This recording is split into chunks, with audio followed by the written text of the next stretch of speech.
মুষলধারে টানা বৃষ্টিতে ডুবেছে রাজধানী ঢাকা। কোথাও হাঁটু পানি, কোথাও কোমর পানি। এতে বিঘ্নিত হচ্ছে যান চলাচল, ভোগান্তিতে পড়েছে সাধারণ মানুষ।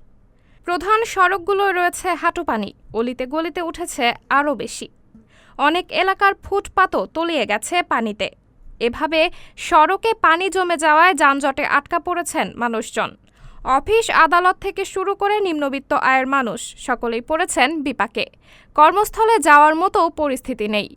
সিএনজি অটোরিকশার ভেতরে পানি ঢুকে যাওয়ায় ইঞ্জিন বন্ধ হয়ে যানজট পরিস্থিতি আরও খারাপ করে তুলেছে।